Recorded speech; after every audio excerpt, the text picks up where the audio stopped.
Bonjour et merci de me rejoindre aujourd'hui pour cette pause de midi autour de l'évangile du jour, ici avec l'Angélus.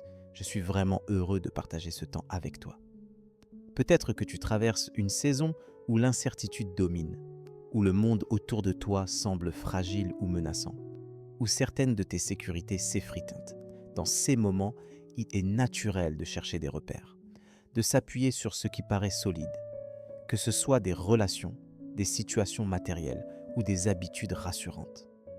Mais l'évangile d'aujourd'hui vient bouleverser notre façon de voir la stabilité et nous invite à placer notre confiance bien plus haut.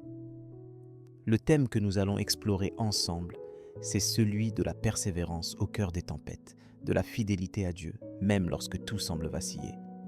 Peut-être que toi aussi, tu regardes parfois à ce que tu as construit, à ce qui t'entoure, et tu te dis « ça, c'est solide, ça ne changera pas ». Mais Jésus nous rappelle que rien, dans ce monde, n'est éternel, sauf lui et sa parole. Ce message est profondément actuel, alors que beaucoup de choses bougent autour de nous et que l'incertitude semble gagner du terrain. Pour mieux comprendre ce que Jésus veut nous dire, écoutons l'évangile du jour. Luc, chapitre 21, versets 5 à 19.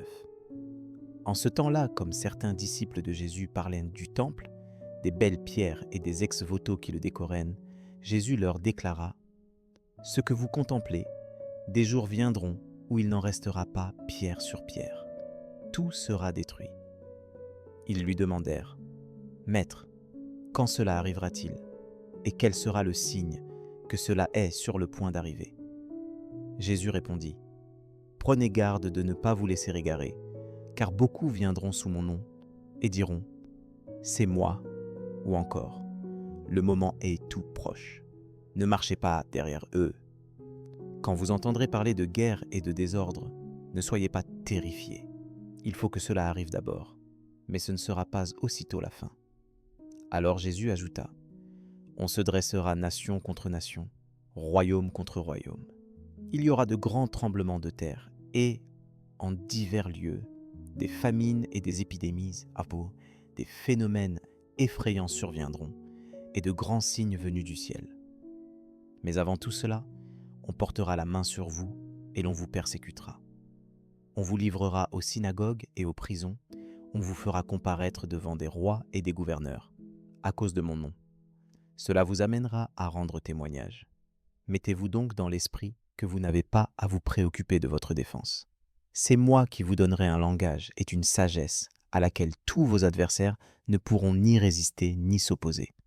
Vous serez livrés même par vos parents, vos frères, votre famille et vos amis, et ils feront mettre à mort certains d'entre vous. Vous serez détestés de tous, à cause de mon nom, mais pas un cheveu de votre tête ne sera perdu. C'est par votre persévérance que vous garderez votre vie. Ce passage prend place dans les derniers jours de la vie de Jésus, à Jérusalem. Il sait que ses disciples sont impressionnés par la beauté du temple, symbole de stabilité et de présence de Dieu pour Israël. Mais Jésus leur annonce que même ce monument, apparemment inébranlable, sera détruit. Il prépare leur cœur à traverser des bouleversements, à ne pas mettre leur sécurité dans ce qui peut s'effondrer. Par ces paroles, il les invite à garder leur espérance non pas dans les bâtiments ou les œuvres humaines, mais en lui seul. Tu vois, ce que Jésus met en lumière ici, c'est que la vraie sécurité ne se trouve pas dans ce qui est visible ou tangible. Même au milieu des crises, des incompréhensions, des rejets ou des trahisons, il ne nous abandonne pas. Il promet. Mais pas un cheveu de votre tête ne sera perdu. C'est par votre persévérance que vous garderez votre vie. Luc 21, 19.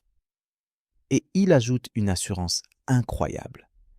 Il nous donnera les mots, la sagesse, la force pour rester debout quand tout tremble autour de nous.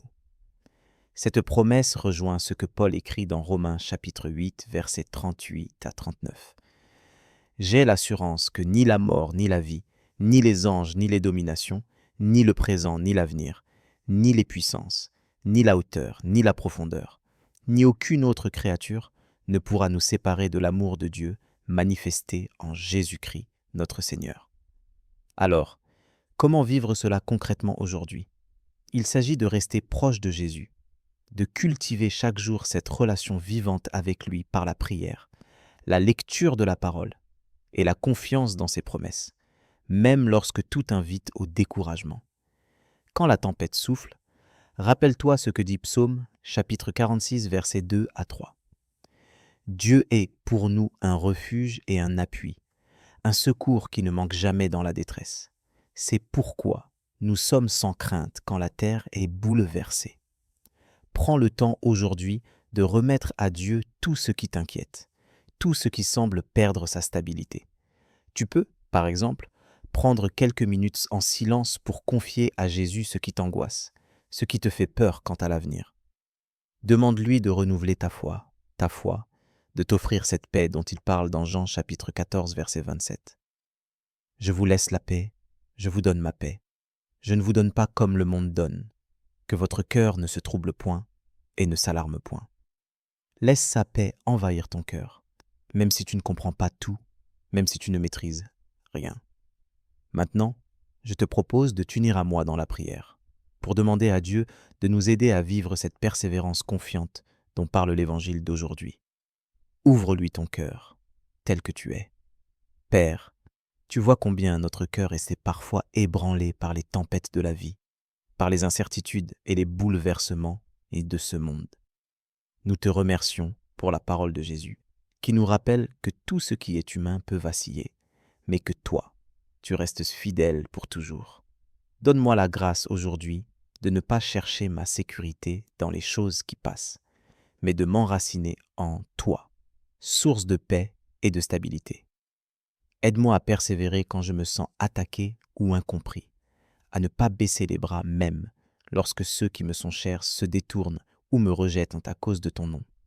Seigneur, mets en moi cette assurance que tu veilles sur chaque détail de ma vie, que pas un cheveu de ma tête n'est oublié.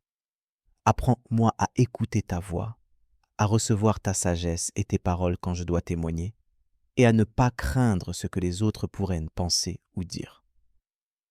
Que je sois un instrument de paix et de lumière, même dans les circonstances les plus sombres. Jésus, merci parce que tu as vécu toi-même le rejet, l'injustice, la souffrance, et que tu sais comprendre mes propres faiblesses. Merci pour ta promesse que rien ne pourra me séparer de ton amour. Aide-moi à me souvenir, chaque jour, que tu es mon refuge et mon appui. Donne-moi de regarder à l'essentiel, de ne pas me laisser distraire ou effrayer par les tempêtes autour de moi. Rends-moi attentif à ta présence, même dans les moments de silence ou de doute. Accorde-moi la paix que tu promets, cette paix que le monde ne peut ni donner ni enlever. Je te confie mes peurs, mes fragilités, mes questions sur l'avenir. Je choisis aujourd'hui de te faire confiance, de marcher avec persévérance sur le chemin que tu traces pour moi. Que ta volonté soit faite dans ma vie et que je puisse, par ta grâce, garder la foi jusqu'au bout. Merci Père, pour ta fidélité, pour ton amour indéfectible, pour la force que tu me donnes chaque jour. Aide-moi à mettre en pratique ce que tu m'as appris aujourd'hui. Dans le nom puissant de Jésus. Amen.